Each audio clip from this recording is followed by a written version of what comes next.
Bismillahirrahmanirrahim. Assalamualaikum warahmatullahi wabarakatuh. Alhamdulillah ala ihsani wa syukur lahu ala taufiqihi wa amtinani. Asyhadu an la ilaha illallah wa la syarika lahu ta'ziman li sya'ni wa asyhadu anna Muhammadan abduhu wa rasuluhu da'a ridwani. Allahumma shalli alaihi wa ala alihi wa ashabihi wa ikhwani. Hadirin dan hadirat yang dirahmati Allah Subhanahu wa taala, puji syukur kepada Allah Subhanahu wa taala yang masih berikan kita kesempatan untuk bisa beribadah di malam hari ini dan juga bisa menuntut ilmu. Semoga perkumpulan kita ini dicatat sebagai amalan kebajikan di sisi Allah Subhanahu wa taala. Salawat dan salam tercurahkan selalu kepada junjungan kita, suri teladan kita Nabi Muhammad sallallahu alaihi wasallam, juga kepada keluarganya serta seluruh sahabat beliau tanpa terkecuali. Pada hari ini insyaallah kita mulai kajian perdana tentang sirah Nabi sallallahu alaihi wasallam, dan pada malam hari ini saya akan fokuskan tentang muqaddimah tentang sirah Nabi sallallahu alaihi wasallam. Ketahui dan semua kita waktu fitin azalillahu di antara ibadah yang mulia dan ibadah yang kita andalkan untuk bertemu dengan Allah adalah mencintai Nabi sallallahu alaihi wasallam dengan cinta yang sesungguhnya. Oleh karena dalam hadis ada seorang Arab Badui datang kepada Nabi sallallahu alaihi wasallam, kemudian bertanya kepada Rasulullah sallallahu alaihi wasallam, "Ya Rasulullah, mata sa'ah?" Wahai Rasulullah, kapan tiba hari kiamat? Dan tentunya Rasulullah SAW tidak tahu jawabannya, karena Nabi tidak tahu kapan hari kiamat. Jangankan Nabi, bahkan malaikat Jibril alaihissalam pun tidak tahu kapan hari kiamat. Yang tahu hanya Allah Subhanahu wa taala. Dan pertanyaan ini pertanyaan yang aneh ya, bertanya kepada Nabi tentang hari kiamat. Oleh karenanya para sahabat senang kalau ada orang Arab Badui datang ya. Karena Arab Badui itu berani nanya, pede untuk bertanya. Dan di antara kita mungkin ada yang seperti itu. Arab Badui versi modern. Bertanya kepada Nabi SAW. Makanya sebagian Arab Badui dikasih hadiah oleh para sahabat, karena kalau datang mesti nanya. Dan pertanyaan pasti ada faedah di balik pertanyaan tersebut. Maka Rasulullah SAW tidak tahu kapan hari kiamat, tetapi wa anna sa'ata atiyatun la raiba fiha wa anna Allah la yaqul. Bahwasanya hari kiamat sudah pasti dan niscaya akan kedatangannya, dan Allah akan membangkitkan manusia dari kuburannya. Maka Rasulullah SAW balik bertanya kepada orang Arab Badui ini tentang sesuatu yang bermanfaat baginya, karena dia pasti akan meninggal dan dia pasti akan bertemu dengan hari kiamat. Maka Rasulullah SAW bertanya, wa madza a'datta laha? Apa yang kau siapkan untuk bertemu dengan hari kiamat? Maka orang Arab Badui ini berkata, ma a'datul laha bi kathrati salatin wala siyamin wala sadaqah, walakinni uhibbullaha wa rasulah. Aku tidak mempersiapkan diriku untuk bertemu dengan hari kiamat dengan salat yang banyak, dengan puasa yang banyak, dengan sedekah yang banyak. Artinya saya salat tetapi tidak banyak salat saya. Saya sedekah namun tidak banyak sedekah saya. Saya berpuasa namun tidak banyak puasa sunnah saya. Tetapi ada amalan yang diandalkan yang mengatakan walakinni uhibbullaha wa rasulah. Tapi aku cinta kepada Allah dan cinta kepada Rasulullah sallallahu alaihi wasallam. Maka apa jawaban Nabi sallallahu alaihi wasallam? Anta ma'aman ahbabta. Sesungguhnya engkau bersama dengan orang yang kau cintai. Kau akan dikumpulkan bersama dengan orang yang engkau cintai. Kata Anas bin Malik tatkala mengomentari hadis ini, beliau mengatakan, "Fama ma farihal muslimuna ba'dal Islam ya farahahum bihadzal hadis." Tidak pernah kaum muslimin bergembira setelah nikmat Islam seperti gembiranya mereka mendengar hadis ini. Rasulullah SAW mengatakan, "Al-mar'u ma'aman ahab." Al-mar'u ma'aman ahab, seorang bersama dengan orang yang dia cintai. Dan ini berlaku umum, tidak berlaku hanya Arab Badui itu saja. Makanya para sahabat gembira tatkala mendengar hadis ini. Maka Anas berkata, "Fa inni uhibbun nabi wa Abu Bakrin wa Umar wa arju an akuna ma'ahum bi hubbi iyyahum wa illam a'mal bi mithli a'malihim." Maka aku cinta kepada Nabi SAW, aku cinta kepada Abu Bakar, aku cinta kepada Umar, dan aku berharap dikumpulkan bersama mereka kelak di surga. Karena kecintaanku kepada mereka, meskipun aku tidak bisa beramal seperti amalan mereka. Ini amalan yang sangat istimewa, mencintai Nabi SAW dengan cinta yang benar. Ya. Disebutkan oleh Al-Hafidz Ibn Hajar rahimahullah dalam Fathul Bari, ada sebuah riwayatnya lemah, tapi menyebutkan Arab Badui inilah yang kemudian akhirnya apa? Setelah itu pergi kencing di pojok masjid. Setelah bertanya kepada Nabi, dapat jawaban pergi mana? Kencing di pojok masjid. Ya, fazajarul nas, maka orang-orang pun menegur dia, berhenti, jangan. Kata Rasulullah SAW, biarin dia. Subhanallah, orang-orang ribut, ya, mencegah dia untuk kencing di masjid. Kata Nabi, biarin dia. Dan Arab Badui ini sambil kencing dia dengar, Nabi bela dia. Kata Nabi, biarin dia kencing, ya, karena mudaratnya besar. Kalau ditegur tiba-tiba berbalik bisa berhamburan kencingnya. Biarin aja satu titik ya, terfokus ya. Maka dia pun kencing. Setelah kencing, Rasulullah SAW tegur dengan perkataan yang halus. Kata Rasulullah SAW, inna hadzal masjid la yasqutu bi syai'in min al-aqdar. Masjid itu tidak pantas untuk kotoran apapun. Innama, masjid itu untuk apa? Lis-salat wa dzikir wa qiraatil Quran, untuk salat, untuk berzikir dan untuk membaca Al-Quran. Orang Arab Badui ini kagum dengan akhlak Nabi.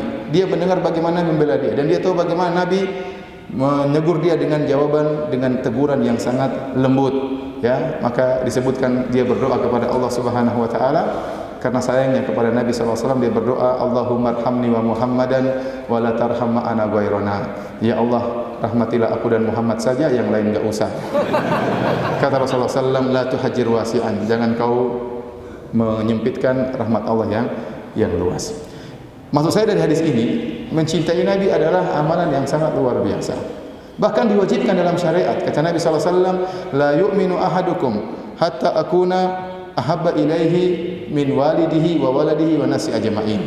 Tidaklah beriman salah seorang dari kalian sampai aku lebih dia cintai daripada orang tuanya, daripada anaknya, dan daripada seluruh manusia. Kita lanjutkan, ya. Jadi Nabi SAW mewajibkan untuk cinta kepada Nabi SAW. Bahkan kita harus lebih cinta kepada Nabi daripada orang tua kita sendiri, daripada anak kita sendiri, bahkan dari seluruh manusia. Dalam Sahih Al-Bukhari, Umar pernah berkata kepada Nabi, ya Rasulullah, la anta ahabba ilayya min kulli syai'in illa min nafsi. Ya Rasulullah, Anda lebih saya cintai daripada segala sesuatu kecuali diriku. Artinya saya lebih cinta kepada diriku daripada Anda. Dan ini perkara yang normal, tabii. Seorang lebih cinta kepada dirinya daripada orang lain. Kata Umar, saya lebih cinta Anda daripada segala sesuatu kecuali diriku. Kata Rasulullah SAW, la ya Umar, hatta akuna ahabba ilaika min nafsik. Belum ya Umar, imanmu belum sempurna sampai aku lebih engkau cintai daripada dirimu sendiri. Maka Umar berkata, al-ana ya Rasulullah la anta ahabba ilayya hatta min nafsi. Ya, sekarang wahai Rasulullah, engkau lebih aku cintai daripada diriku sendiri. Nah, ibadah cinta kepada Nabi SAW, ya, ini tentu harus kita munculkan dalam hati kita. Dan tidak mungkin kita bisa mencintai Nabi SAW dengan cinta yang terbaik kecuali dengan mengenal Nabi SAW, dengan mengetahui sifat-sifat Nabi yang mulia, mengetahui akhlak-akhlak beliau yang sangat mulia. Seperti pepatah orang Indonesia, tak kenal maka tak sayang. Ini pepatah yang benar. Bagaimana Anda bisa mencintai seorang sementara Anda tidak kenal dia? Ya, Anda hanya mengatakan cinta, tapi cinta tersebut, ya, bukan cinta yang terbaik. Hanya cinta di lisan, tidak merasuk dalam relung hati. Tapi kalau Anda mengenal orang tersebut, Anda tahu betul bagaimana akhlaknya, Anda tahu bagaimana indahnya sifat-sifatnya, maka Anda akan semakin mencintainya. Terlebih lagi, kalau Anda mempelajari sirah Nabi SAW, maka Anda akan mengetahui bagaimana perjuangan Nabi SAW. Karena di antara hal yang buat kita cinta kepada seorang, kalau kita tahu orang tersebut punya jasa kepada kita, ya, kalau orang tersebut punya kebaikan kepada kita, punya jasa kepada kita, maka kita semakin cinta kepada orang tersebut. Makanya Rasulullah SAW bersabda, tahabu, salinglah kalian saling memberi hadiah, maka kalian akan saling mencintai. Kalau orang sering beri kita sesuatu, kita semakin sayang kepada dia. Ini sesuatu yang normal, tabii. Ya, makanya seorang penyair berkata, ahsin ilan nasi tasta'bid qulubahum, fatala masta'badal insanal ihsanu. Ya, berbuat baiklah kepada orang lain, kepada manusia, maka engkau akan mengambil hati mereka. Betapa kuat berbuat baik kepada orang, ya, mengambil hatinya. Ya, kalau kita punya teman 2 orang, ya, sama-sama baik, tapi yang satu suka neraktir kita, yang satu tidak, mana yang lebih kita cintai? Ya, mana yang lebih kita cintai? yang suka neraktir gratis ya. Yang satu ngajak kita makan, tapi ngajak doang, habis itu bayar sendiri-sendiri. Gitu. Ini manusiawi. Nah, makanya semakin perjalanan kehidupan rumah tangga, biasanya seorang suami semakin sayang kepada istrinya dan seorang istri semakin sayang kepada suaminya. Ini biasanya demikian. Kenapa? Karena semakin dia tahu jasa pasangan hidupnya, istrinya yang mengandung anak-anaknya, kemudian merawat anak-anaknya, kemudian juga merawat dia, memperhatikan rumahnya, maka dia semakin sayang kepada istrinya. Istrinya pun tahu suaminya bekerja dengan susah payah, diomelin sama bos ya. Kadang sakit gara-gara bekerja demi dia dan anak-anak, ini pun semakin sayang kepada suaminya. Kenapa kita sangat sayang kepada orang tua? Karena orang tua punya jasa yang sangat luar biasa. Orang tua yang mengandung kita, yang susah payah, apalagi ibu kita, wahnan ala wahnin, dengan penuh kepayahan ya, tatkala mengandung payah, tatkala melahirkan payah, tatkala menyusui juga dalam kepayahan. Ya, orang ayah kita pun demikian, maka kita pun sangat sayang kepada orang tua. Nah, di antara hal yang sangat membuat kita bisa cinta kepada Nabi sallallahu alaihi wasallam, kalau kita mengetahui jasa Nabi sallallahu alaihi wasallam. Jasa Nabi sangat luar biasa. Ya. Beliau dengan izin Allah Subhanahu wa taala ya, mengeluarkan manusia dari kegelapan menuju jalan yang terang benderang. Dengan jasa Nabi sallallahu alaihi wasallam, dengan pengorbanan Nabi sallallahu alaihi wasallam, ya. Tadinya diagungkan oleh kaumnya, diberi gelar Al-Amin, orang yang sangat terpercaya. Setelah itu dikatakan sebagai pendusta, dikatakan sebagai dukun, dikatakan sebagai penyihir, dikatakan tersihir, dikatakan orang gila, diusir dari kampungnya, dimusuhi oleh pamannya, dimusuhi oleh kerabat-kerabatnya, ya. Dan semuanya Nabi jalankan agar Islam bisa tersebar. Maka dari sini kita tahu betapa besar jasa Nabi sallallahu alaihi wasallam. Dengan mengenal sunnah Nabi sallallahu alaihi wasallam, kita akan merasakan kebahagiaan di dunia, terlebih lagi kebahagiaan di akhirat. Dengan mengenal, mengikuti jalan Nabi sallallahu alaihi wasallam, kita akan terselamatkan dari siksaan yang abadi, siksa neraka jahanam. Nah, barang siapa yang merenungkan akan hal ini, tentang jasa Nabi sallallahu alaihi wasallam, perjuangan Nabi sallallahu alaihi wasallam, seharusnya dia lebih cinta kepada Nabi daripada orang tuanya, daripada anaknya, dan daripada seluruh manusia.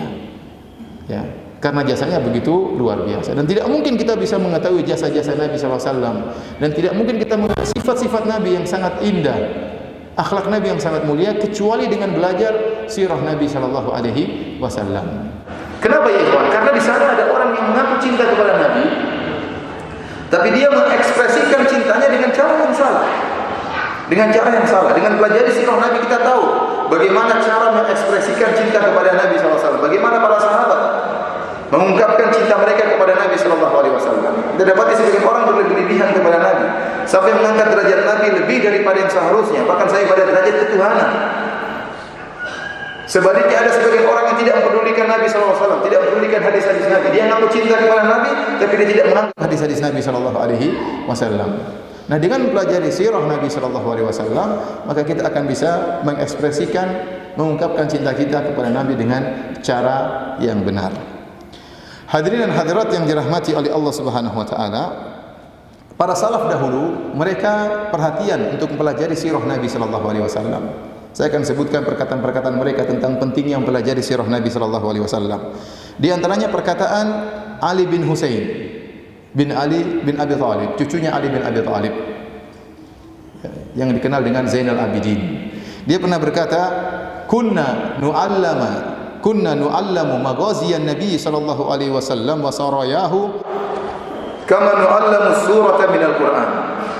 Kami dahulu diajari oleh orang-orang tua kami, diajari tentang peperangan-peperangan Nabi.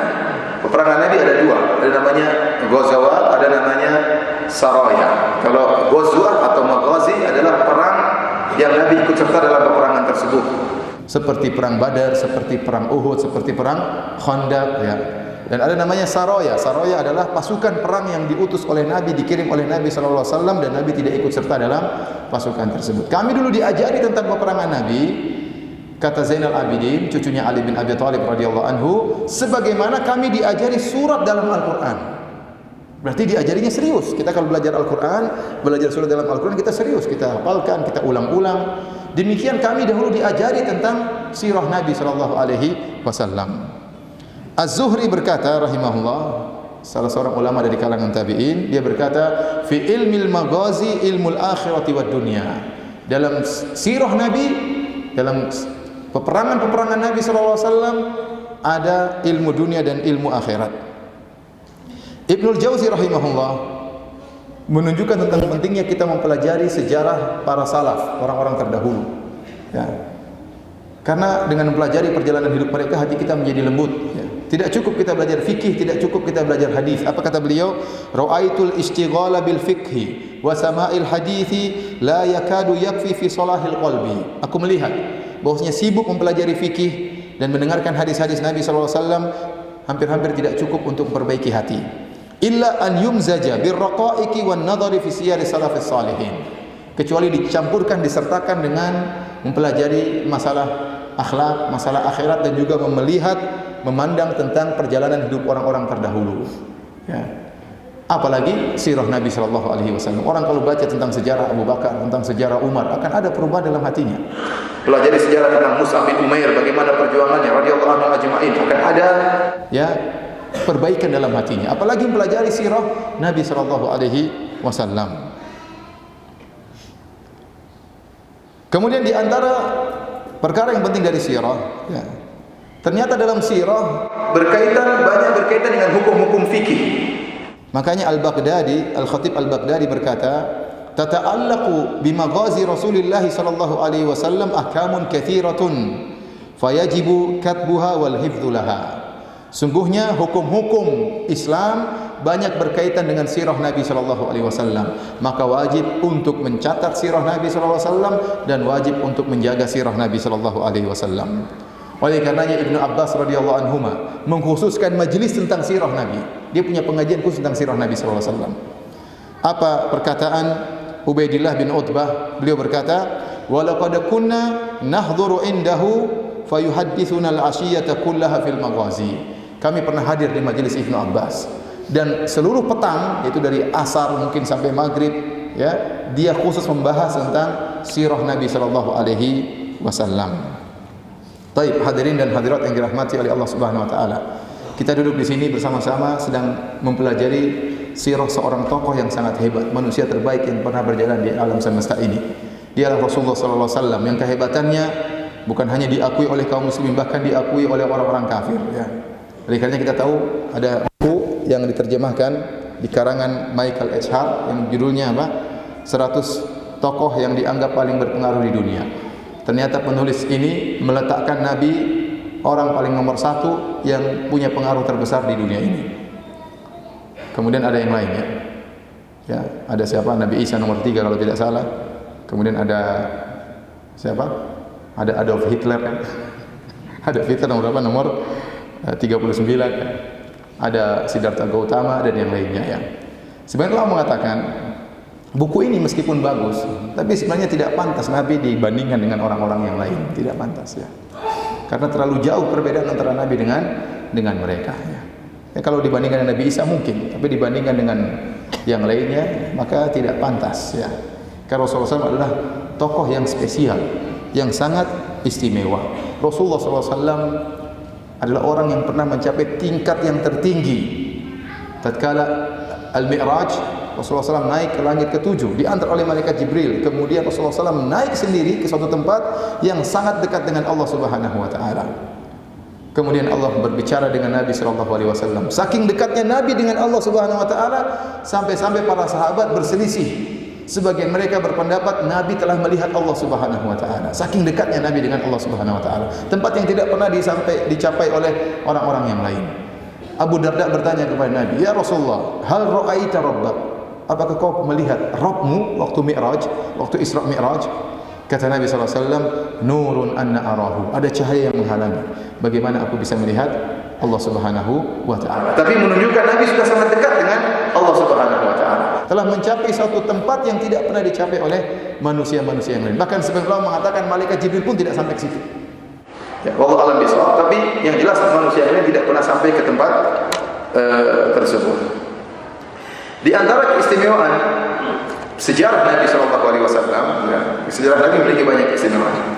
Yang pertama, para hadirin dan hadirat yang dirahmati oleh Allah Subhanahu wa taala, sejarah Nabi sallallahu alaihi wasallam adalah sejarah yang paling valid, yang paling otentik tentang seorang tokoh, ya. Tokoh-tokoh terkenal maksud saya.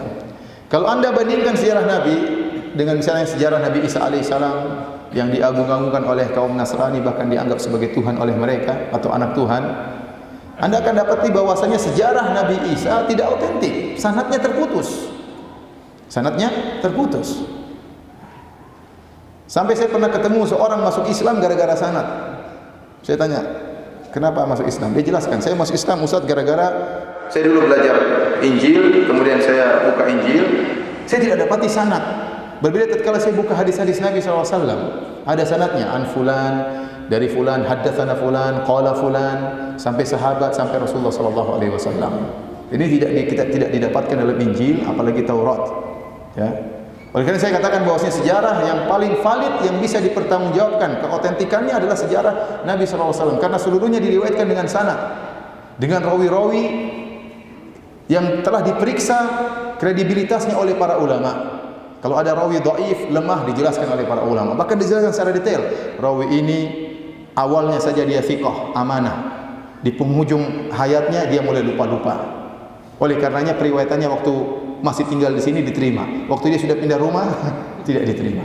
Rawi ini awalnya dia thiqah, kemudian perpustakaannya kebakaran, padahal ilmunya semuanya di mana?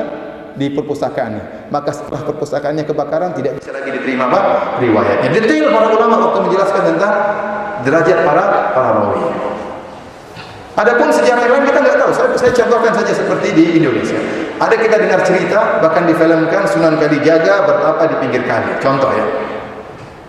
Dari mana sanadnya? Siapa yang pernah lihat Sunan Kalijaga bertapa di pinggir kali? Datangkan sanadnya. Mana sanadnya?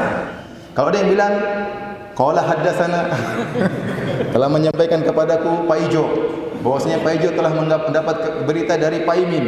Pak Imin telah melihat Juminten. Juminten telah melihat Sunan Kalijaga di pinggir kali. Taib, dia punya sanad sekarang. Dari siapa? Pak Ijo, dari Pak Imin, dari siapa? Juminten. Taib, kita bilang, saya terima sanadnya. Nah, kalaupun kita terima sanadnya, ya, taib, mana buku yang menjelaskan tentang kredibilitas Pak Ijo, Pak Imin dan Juminten? Mana? Pak Ijo ini siapa? Jangan-jangan tukang bohong. Pak Imin ini siapa? Ya. Jangan-jangan pelupa. Juminten ini siapa? Jangan-jangan tukang cerita. Enggak ada. Enggak ada. Dari mana kita tahu cerita itu benar? Kalau saya tidak percaya. Masa ada Sunan Kalijaga bertapa di pinggir kali untuk mencari kedekatan dengan Allah, kemudian dia bertapa, tidak makan, tidak minum, tidak sholat, ya. Kemudian tahu-tahu jadi sunan. Dari mana ceritanya seperti itu? Dari mana? Ya. Kalau begitu saya bisa bilang kakek saya dulu, kakek yang ketujuh bisa terbang. Mana sanadnya? Ya pokoknya begitu, katanya demikian. Ya. Maka saya katakan tidak ada sejarah yang paling otentik kecuali seperti sirah Nabi SAW. Semuanya diriwayatkan dengan sanad dan bisa dipertanggungjawabkan. Karena kredibilitas para rawi telah tercatat oleh para ulama. Rawi ini bagaimana, rawi ini bagaimana, rawi ini bagaimana. Adapun kalau Anda ingin bicara tentang sejarah Nabi Isa, Anda tidak akan dapatkan sanadnya. Dari mana sanadnya? Injil banyak, puluhan Injil. Dari puluhan Injil dipilih 4 Injil. Kemudian tanpa sanad, tahu Nabi Isa demikian, Nabi Isa demikian. Dari mana sanadnya? Apalagi Taurat tidak ada sanadnya. Oleh karenanya ini diantara keistimewaan sirah Nabi yang pertama, sirah Nabi SAW adalah sirah yang paling otentik, bisa dipertanggungjawabkan tentang kevalidannya. Di antara keistimewaan sirah Nabi SAW, sirah Nabi dibandingkan dengan tokoh-tokoh yang lainnya, sirah Nabi, tokoh-tokoh besar yang lainnya, sirah Nabi lengkap. Bahkan sirah Nabi kita akan baca dari sebelum Nabi lahir sudah diceritakan tentang sejarahnya. Sampai Nabi lahir, kemudian perjalanan hidupnya, sampai Nabi SAW meninggal. Semuanya sirahnya lengkap. Tidak ada rangkaian dari rantai sejarah Nabi yang hilang. Semuanya lengkap. Semuanya lengkap. Detail sirah Nabi SAW. Makanya kalau kita buku sirah tebal-tebal. Buku sirah tebal-tebal. Kenapa? Karena detailnya sirah Nabi SAW. Adapun kalau kita ingin bicara tentang sirah Nabi Isa alaihissalam, maka tidak lengkap. Kita ingin bicara tentang sirah Nabi Musa alaihissalam, maka tidak lengkap. Kita ingin bicara tentang sirah Buddha, tidak lengkap. Antum suruh coba datangkan orang Buddha, datangkan sirah Buddha secara lengkap. Tidak ada. Ya. Apalagi yang lainnya. Maka keistimewaan sirah Nabi adalah sirahnya lengkap. Kemudian para hadirin dan hadirat yang dirahmati oleh Allah Subhanahu wa taala, di antara keistimewaan sirah Nabi, seluruh rangkaian hidup Nabi SAW bisa menjadi pelajaran. Ini di antara keistimewaan sirah Nabi. Makanya saya katakan sirah Nabi kita pelajari bukan hanya sekedar seperti kita mendengar cerita sebagai hiburan, sebagai tasliyah, tidak. Kita mempelajari sirah Nabi sambil kita berusaha mengambil faedah-faedah dari sirah Nabi. Karena sirah Nabi syarat dengan faedah. Seluruhnya adalah contoh. Kehidupan Nabi semuanya bermakna. Oleh karenanya Allah Subhanahu wa taala tidak pernah bersumpah dengan umur seseorang kecuali dengan umur Nabi sallallahu alaihi wasallam. Dalam surat Al-Hijr kata Allah, la amruka innahum la fi sakratihim ya'mahun. Demi umurmu wahai Muhammad, sungguhnya mereka kaum Nabi Lut sedang mabuk kepayang dalam kemaksiatan. Ayat ini padahal berkaitan tentang cerita kisah Nabi Lut. Tatkala kaumnya melakukan praktisi homoseksual, kemudian Allah mengirim malaikat azab, yang malaikat-malaikat tersebut menjelma menjadi orang-orang yang tampan, lelaki-lelaki yang tampan. Kemudian istrinya Nabi Lut berkhianat, memberitahukan kepada kampungnya, orang-orang kampung bahwasanya ada tamu-tamu di rumah yang tampan. Maka mereka pun yuhra'una ilaihi, mereka pun segera menuju ke rumah Nabi Lut dengan syahwat yang luar biasa. Apalagi mereka telah melihat lelaki-lelaki yang tampan tersebut, mereka semakin bergejolak syahwat mereka. Sampai-sampai Nabi Lut berkata, dan Nabi Lut tidak tahu kalau mereka adalah malaikat. Nabi Lut menyangka mereka manusia biasa. Ya, kata Nabi Lut alaihissalam, haula'i banati in kuntum fa'ilin. Kalau kalian ingin menikah, nikahlah dengan putri-putriku. Namun mereka tidak mau. Kata Allah, la amruka innahum la fi sakratihim ya'mahun. Demi umurmu wahai Muhammad, sungguhnya mereka sedang mabuk kepayang di puncak-puncak syahwat. Yang menakjubkan di sini, Allah sedang berbicara tentang kisah Nabi Lut alaihissalam. Tetapi Allah tidak bersumpah dengan umurnya Nabi Lut. Allah bersumpah dengan umurnya siapa? Nabi Muhammad sallallahu alaihi wasallam. Dan tidak pernah Allah bersumpah dengan umur siapapun kecuali umur Nabi. Kenapa? Karena umur Nabi seluruh isinya adalah faedah, seluruh isinya adalah uswah, adalah teladan. Apalagi Allah berfirman dalam Al-Qur'an, wa innaka la'ala khuluqin azim. Semuanya engkau berada di atas akhlak perangai yang sangat agung wahai Muhammad sallallahu alaihi wasallam. Karenanya Al-Imam Ibnu Hazm rahimahullahu taala ya berkata, fa inna sirata Muhammadin sallallahu alaihi wasallam liman tadabbaraha taqtadi tasdiqahu daruratan. Barang siapa yang mempelajari sirah Nabi, mentadabburinya, maka pasti dia akan membenarkan Rasulullah sallallahu alaihi wasallam. Wa tashhada lahu bi annahu Rasulullah sallallahu alaihi wasallam haqqan, dan dia pasti bersaksi Muhammad itu utusan Allah Subhanahu wa taala. Kemudian dia berkata, falau lam takun lahu mu'jizatun ghairu siratihi sallallahu alaihi wasallam lakafa. Seandainya Muhammad tidak punya mukjizat yang lain kecuali hanya sirahnya, maka sudah cukup untuk buat orang masuk Islam. Jadi Ibnu Hazm dia memandang sirah Nabi itu adalah mukjizat tersendiri.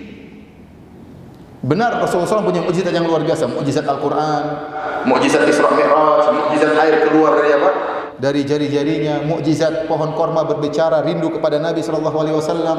Banyak mukjizat Nabi sallallahu alaihi wasallam.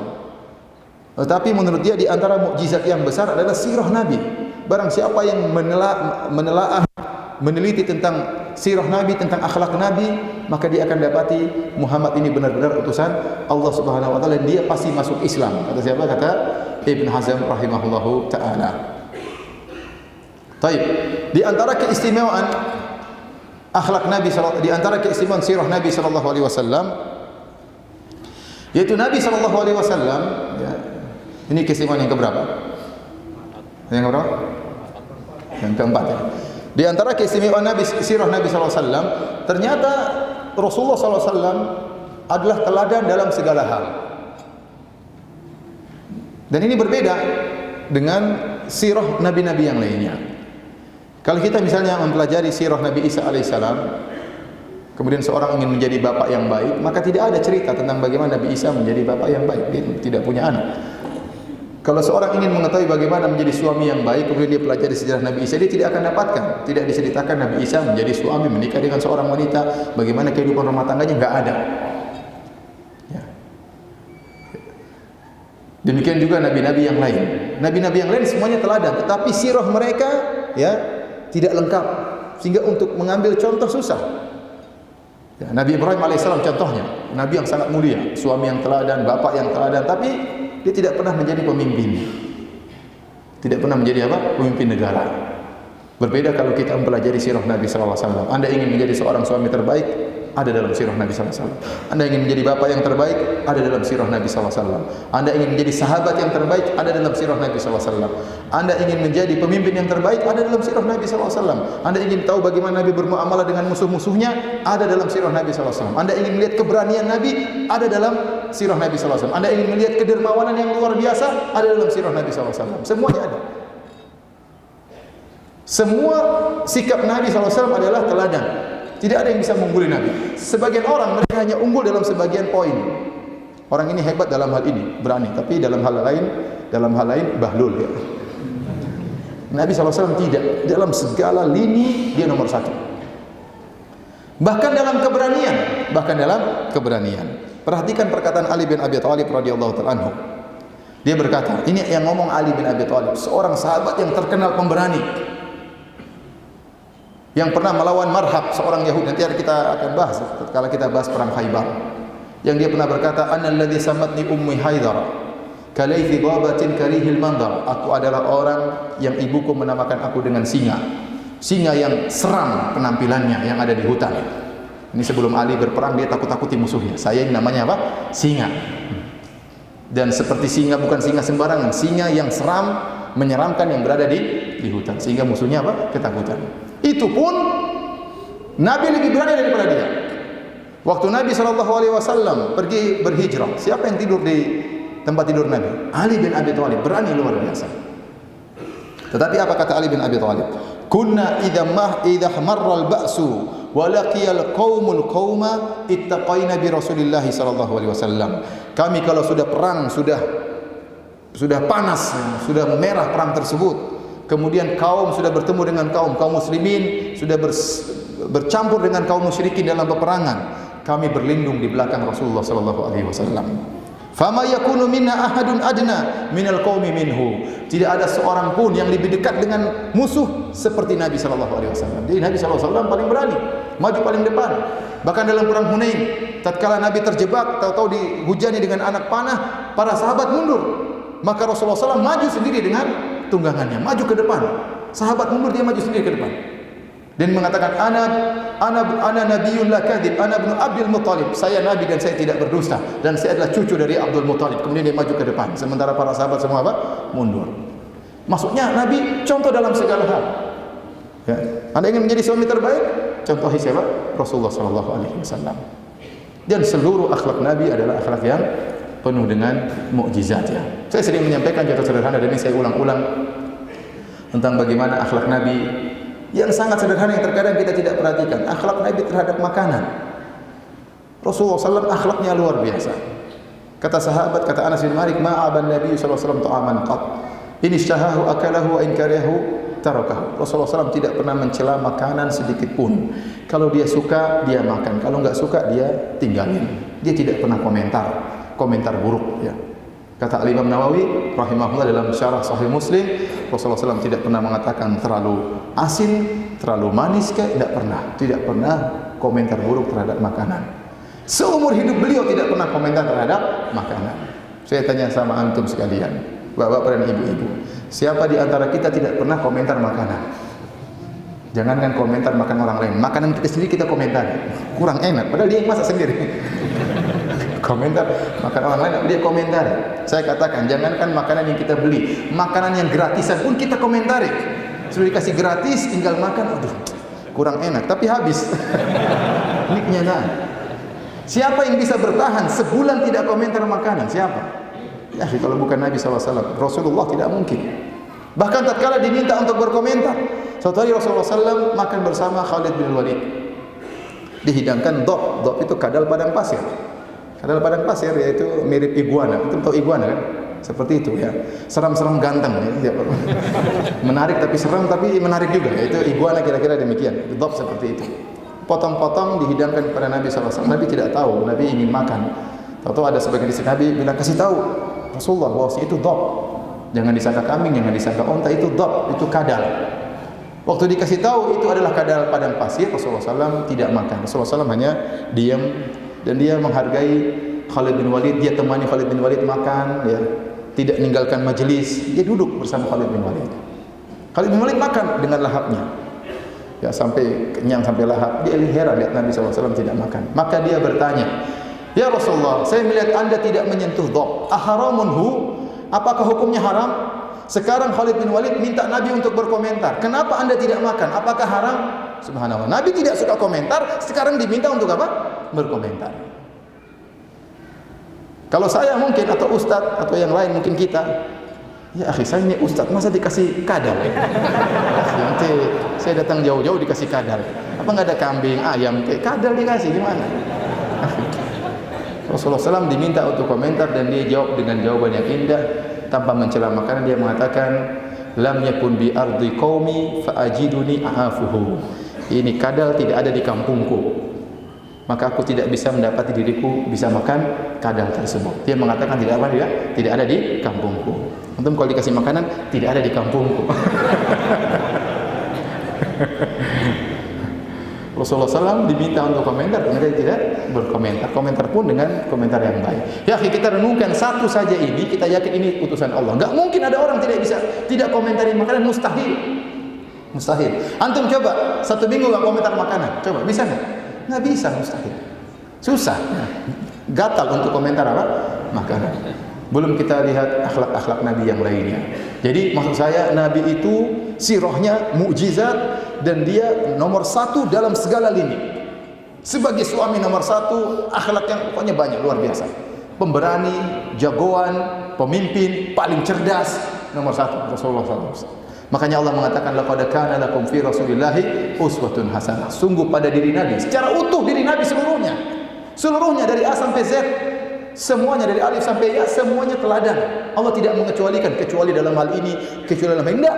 Allah mengatakan secara umum telah, laqad kana lakum fi Rasulillahi uswatun hasanah. Sungguh pada diri Nabi itu ada teladan yang baik. Berarti kita asalnya mencontohi Nabi dalam segala hal tanpa ada pengecualian. Karena Nabi adalah teladan dalam segala hal.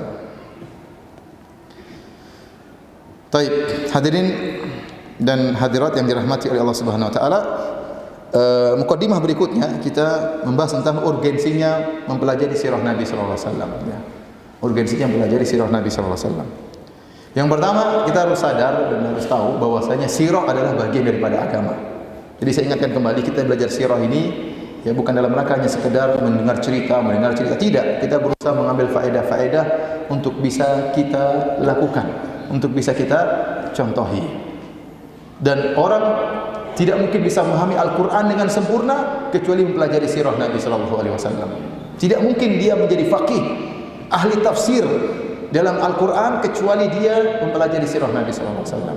Kenapa? Karena dalam Al-Quran banyak ayat-ayat berkaitan dengan sirah Nabi. Contoh, dalam surat Ali Imran banyak ayat-ayat berkaitan tentang perang Uhud. Dalam surat Al-Anfal banyak ayat-ayat berkaitan tentang perang Badar. Dalam surat Al-Ahzab banyak ayat-ayat berkaitan dengan perang Ahzab, perang Khandaq. Nah, kalau kita baca ayat-ayat tersebut, kita harus membaca sirah Nabi. Baru kita bisa paham betul apa maksud ayat-ayat tersebut. Kalau kita enggak mempelajari sirah, kita enggak bakalan bisa paham tentang ayat-ayat tersebut. Demikian juga ayat tentang cerai, tentang keluarga, banyak. Kita harus mempelajari sejarah Nabi SAW. Demikian juga seorang tidak bisa menjadi pakar dalam hadis, memahami makna hadis dengan baik kecuali mempelajari sirah Nabi SAW. Karena hadis-hadis banyak asbabul wurudnya. Sebabnya apa? Dari mana kita tahu? Kembali kepada sirah Nabi SAW. Oh, sejarahnya begini, terjadinya kapan? Kita bisa mengetahui mana mansukh, mana nasikh dan mansukh. Kita tidak bakalan tahu dengan baik kecuali dengan mempelajari sirah Nabi SAW.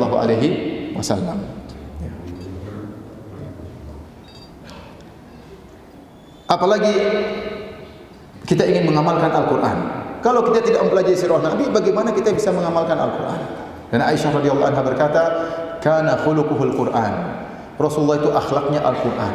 Nah, Anda kalau ingin lihat Al-Quran berjalan, praktek Al-Quran secara nyata, itulah sirah Nabi sallallahu alaihi wasallam.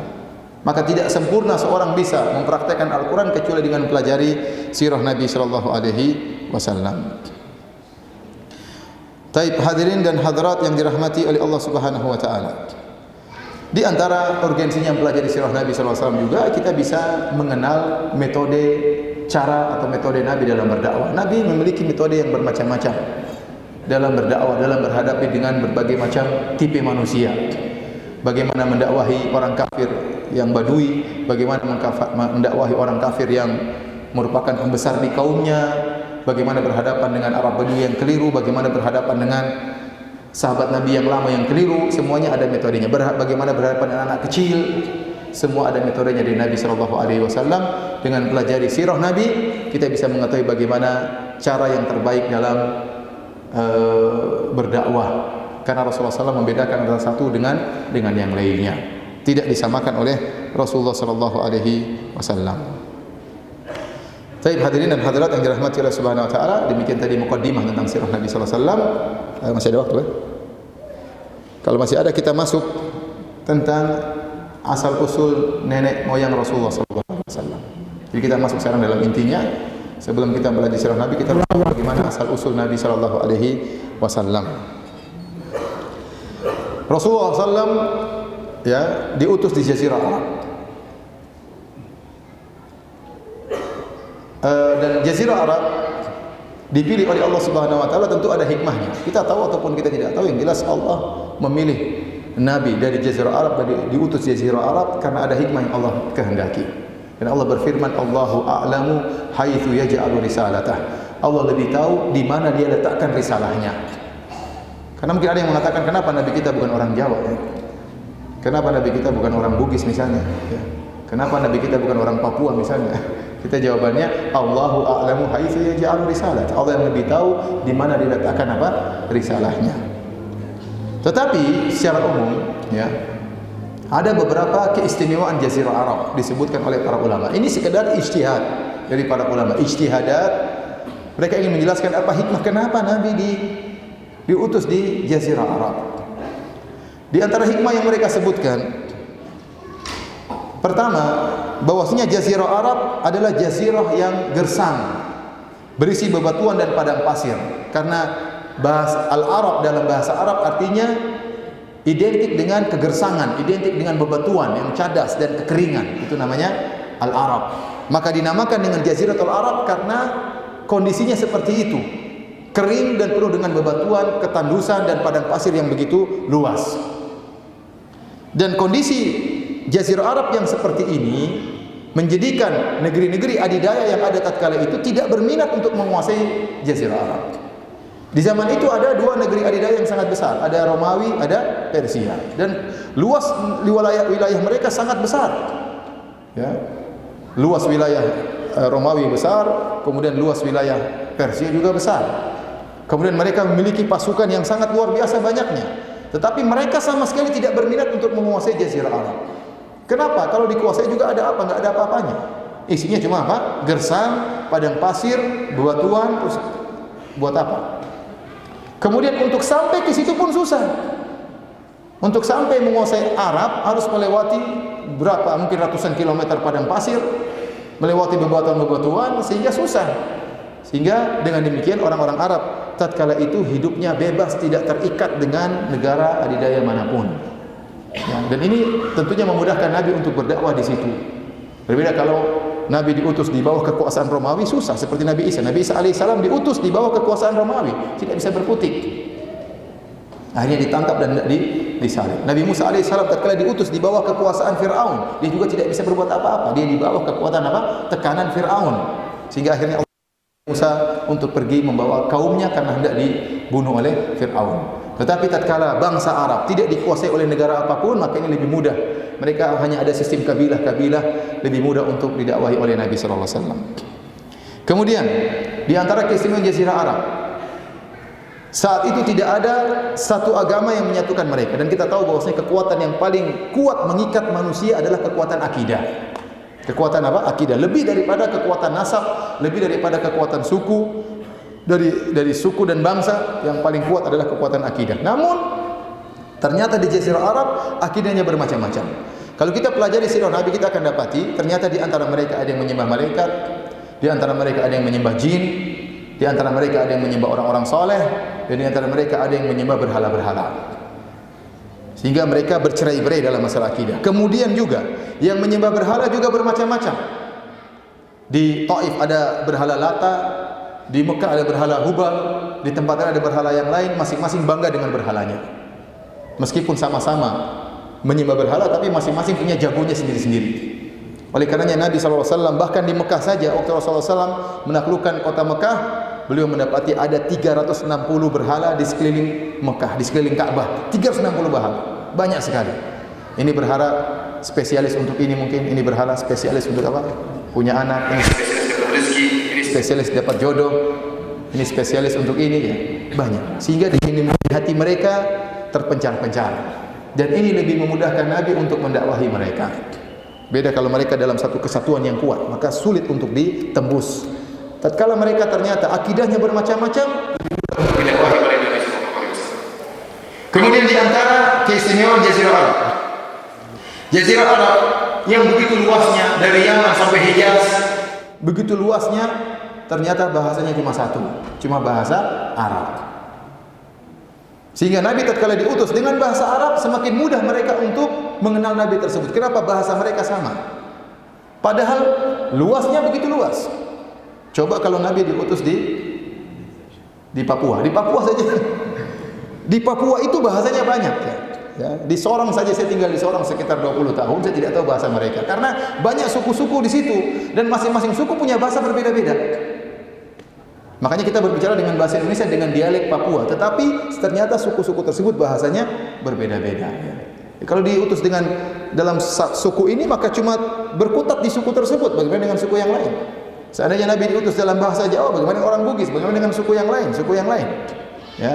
Ini di antara keistimewaan Jazirah Arab, seluruhnya ngomong bahasa Arab sampai sekarang. Kita dapati orang-orang Libya, orang-orang Mesir, orang-orang Yaman, orang-orang Arab, Kuwait, Imarat, semuanya pakai satu bahasa Arab dari nenek moyang mereka. Yang berbeda mungkin sekedar dialek atau lahjah, tetapi bahasanya cuma satu, dan ini semakin mempermudah Nabi untuk berdakwah di Jazirah Arab.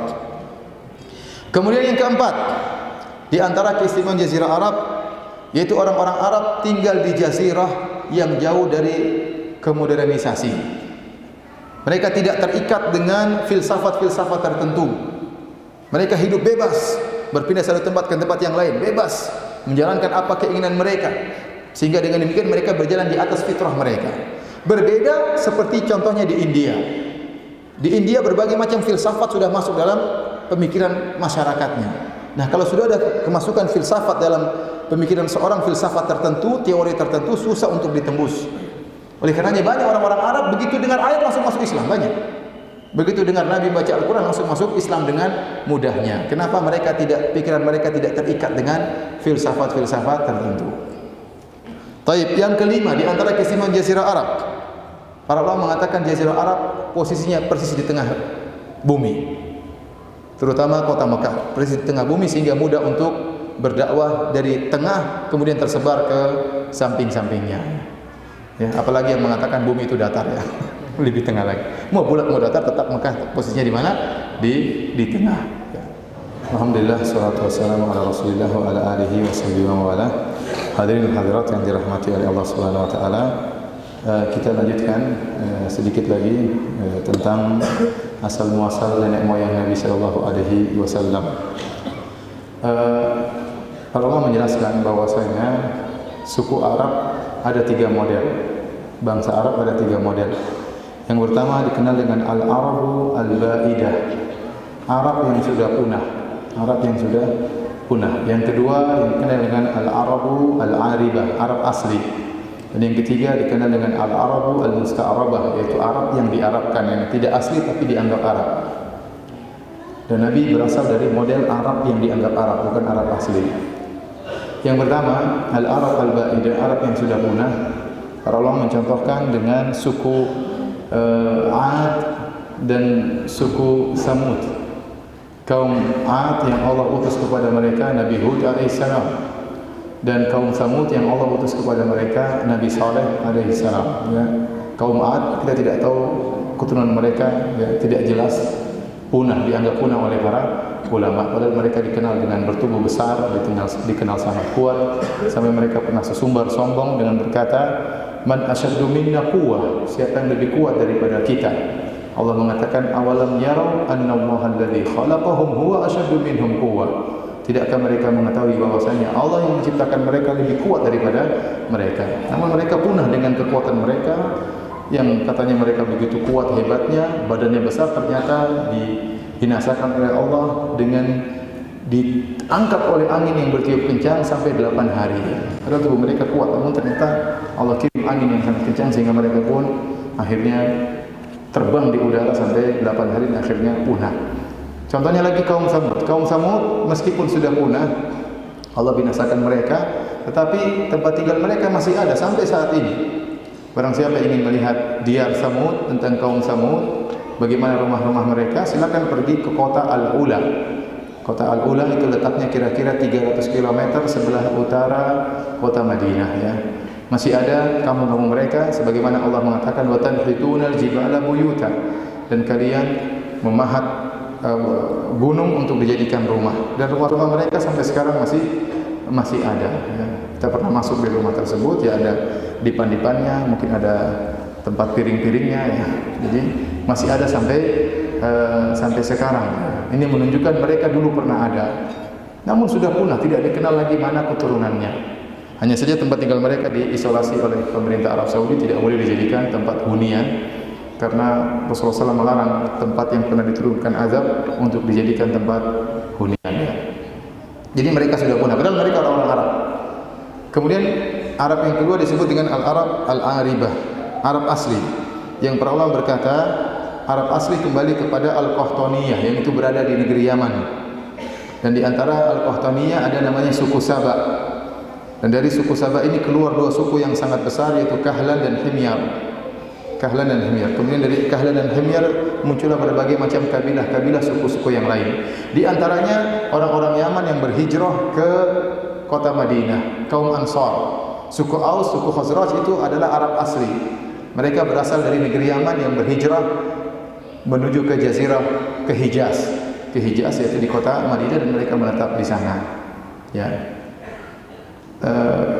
Kemudian suku jenis ketiga, jenis Arab yang ketiga namanya Al-Arab Al-Musta'rabah, yaitu Arab yang diarabkan. Ya, asalnya mereka bukan Arab asli, dan kita tahu asalnya garis keturunan diambil dari ayah. Tetapi untuk Arab Al-Musta'rabah, Arabnya diambil dari ibu, dari jalan ibu. Dan inilah Nabi Ismail alaihissalam yang merupakan putra Nabi Ibrahim alaihissalam. Dan Nabi Ibrahim bukan orang Arab. Nabi Ibrahim bukan orang Arab. Ya, dia tinggal di Irak dengan bahasanya tersendiri, kemudian menikah dengan Sarah, menikah dengan Hajar. Dari Sarah punya anak namanya siapa? Ishak. Dari Ishak anak Yakub, dari Yakub kemudian Nabi Yusuf dan saudara-saudaranya yang dikenal dengan Bani Israel, punya bahasa tersendiri, bahasa Ibrani. Ya, apakah Nabi Ibrahim bahasanya Ibrani atau bahasa tersendiri, Allah alam bisawab. Yang jelas Nabi Ibrahim bukan orang Arab. Kemudian Nabi Ibrahim juga menikah dengan Hajar dan punya anak Ismail. Nah, Ismail inilah yang kemudian Nabi Ibrahim letakkan di Mekah. Jadi dia bukan orang Arab. Kemudian dia tinggal bersama suku Jurhum, suku Arab asli yang datang dari Yaman. Kemudian akhirnya dia besar dan dia menikah dengan seorang wanita Jurhumiyah dari suku Jurhum. Wa ta'allama al-Arabiyyah, kemudian dia belajar bahasa Arab. Maka karena dia hidup di tengah-tengah orang Arab, di tengah-tengah orang Arab, dan menikah dengan wanita Arab, kemudian anak-anaknya dianggap Arab. Inilah yang disebut dengan Al-Arab Al-Musta'rabah. Orang-orang yang dianggap Arab karena mereka pandai berbahasa Arab, dan bahkan Nabi Ismail bahasa Arabnya lebih top daripada yang lainnya. Dalam hadis, ya, Rasulullah SAW bersabda, "Awwalu man fataha Allahu lisanahu bil arabiyyati al-mubinati Ismail."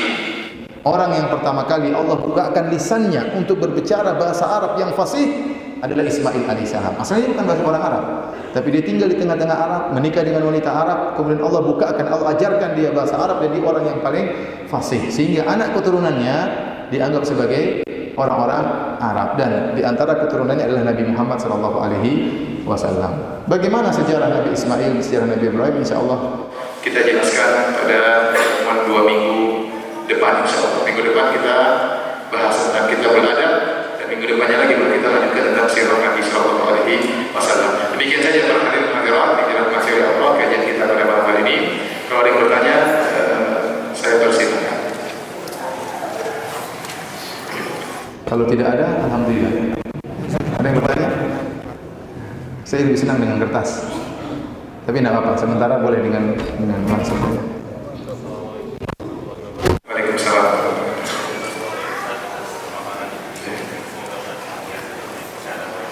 Amin, amin ya Rabbal. Oh, banyak sekali. Satu-satu, jangan banyak-banyak. Ya. Yang paling mudah.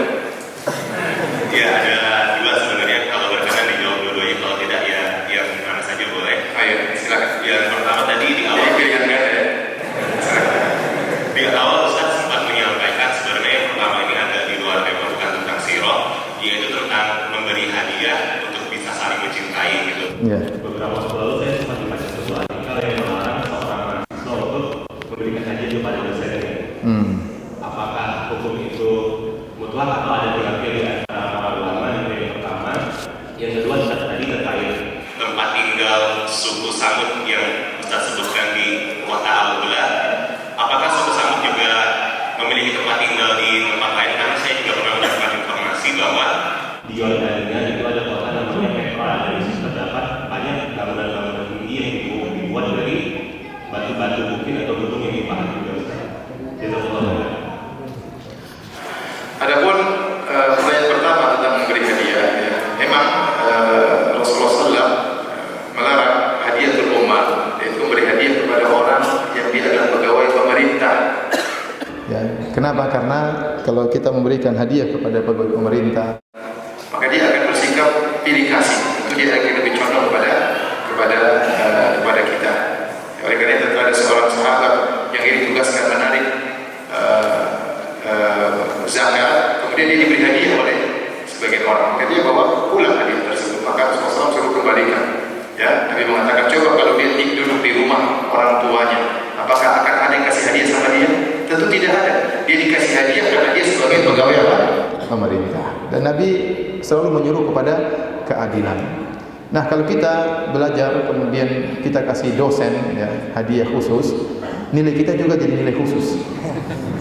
Itu otomatis orang kalau dikasih hadiah dia akan lebih sayang kepada kita. Ya, karena mengingat dikhawatirkan munculnya ketidakadilan, maka seperti ini dilarang. Anda boleh kasih hadiah sama dosen, nanti kalau Anda sudah lulus dari dia boleh. Anda sudah lulus dan tidak akan lagi berpengaruh kepada Anda, Anda kasih dia belakangan. Anda sudah tidak lagi belajar di pelajaran dia. Ya, SKS-nya sudah Anda luluskan, Anda boleh kasih dia belakangannya. Ya, kalau ini tidak jadi masalah, insya Allah karena tidak berpengaruh dengan keadilan. Itu pun sebagai orang permasalahkan.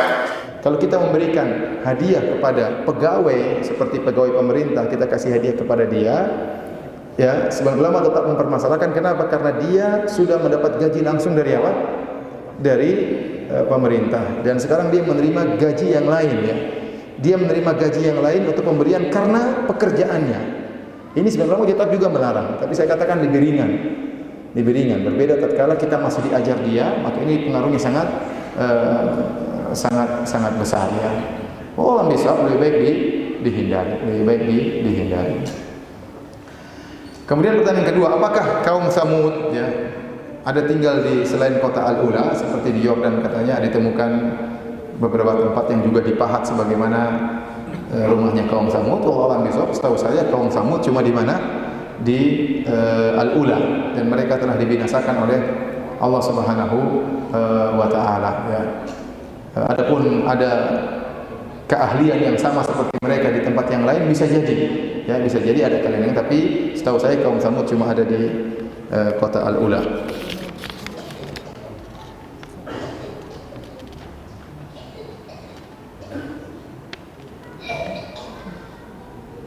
Saya tidak tahu steril rahim dilarang. Sekarang rahim istri saya sudah disteril karena kondisi fisiknya drop 2 kali sesar.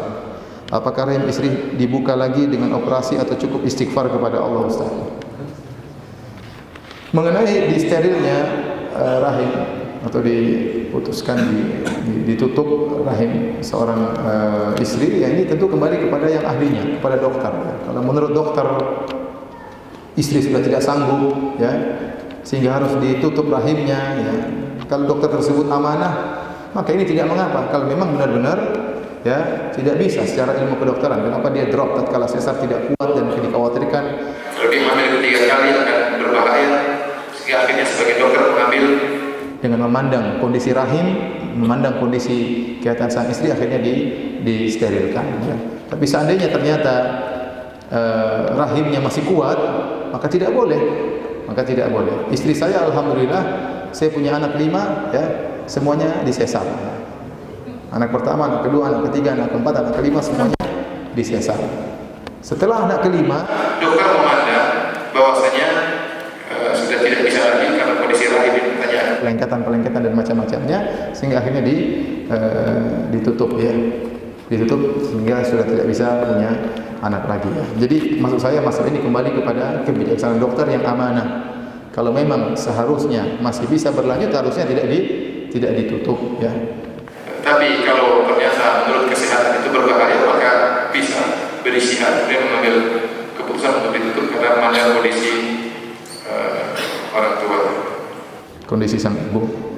Oleh karenanya bervariasi. Ada yang 3 kali disesar kemudian ditutup, ada yang 5 kali, ada yang 6 kali, dan saya pernah dengar ada yang sampai 9 kali. Ya. Ada yang sampai 9 kali di Arab Saudi. Kalau di sini kayaknya belum pernah ada. Ini pertanyaan tentang masalah haji, ya. Ustaz, pada waktu wukuf di Padang Arafah, apakah bagi wanita tidak boleh melepas kaos kaki saat akan berwudu? Boleh. Bahkan misalnya taruhlah dia kepanasan, kemudian dia ingin ganti jilbab, jadi masalah. Ya. Taruhlah sang wanita kemudian tertidur, kemudian mimpi basah, misalnya dia boleh mandi wajib karena di Padang Arafah, jadi masalahnya. Ya, penting mungkin dia bawa kaos kaki, awalnya tidak dilihat oleh lelaki, itu saja. Tapi kalau misalnya dia buka kaos kaki di tengah-tengah wanita yang lain, maka itu tidak jadi masalah. Banyak kesalahpahaman yang dipahami oleh sebagian jemaah umrah atau jemaah haji. Mereka menyangka kalau dalam kondisi ihram tidak boleh buka auratnya. Kalau terbuka aurat maka ihramnya batal. Ini kesalahpahaman. Sehingga terkadang mereka tidur bersama wanita pun mereka tetap saja tidak buka jilbab misalnya. Padahal boleh-boleh saja dia buka apa? Buka jilbab kalau ternyata di antara kalangan para wanita. Itu tidak membatalkan ihram. Tapi dia berusaha untuk tetap berpakaian syar'i, dia khawatir ada yang terlihat atau yang lainnya.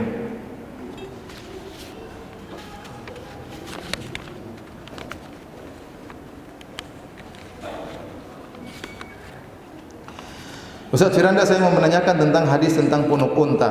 Perempuan-perempuan yang berpakaian tapi telanjang cenderung kepada kemaksiatan dan membuat orang lain juga cenderung kepada kemaksiatan kepada mereka. Seperti kepala-kepala mereka seperti punuk-punuk unta yang berlenggak-lenggok. Pertanyaan rambut saya agak panjang, jadi saya gulung di belakang kepala. Apakah itu termasuk punuk unta? Itu ekor unta, bukan punuk unta. Jadi para hadirin. Jadi maksud sebagai ulama berpendapat hadis ini punuk unta itu hanyalah sekedar simbol, ya. Simbol bahwasanya wanita ini melakukan model yang menarik perhatian. Sehingga tatkala diletakkan di atas kemudian menarik perhatian yang lain, tidak ada punuk untanya, dia punya punuk unta sendiri. Sehingga para lelaki akhirnya pandang dia. Karena kita tahu pakai jilbab itu bukan untuk menarik perhatian, ya, bukan untuk semakin dicari oleh para lelaki. Tapi pakai jilbab fungsinya adalah untuk menutup aurat, bukan untuk semakin dicari oleh para lelaki. Maka segala model-model jilbab yang kemudian menimbulkan lelaki semakin ingin melihat, maka ini bisa dikiaskan dengan punuk unta. Ya.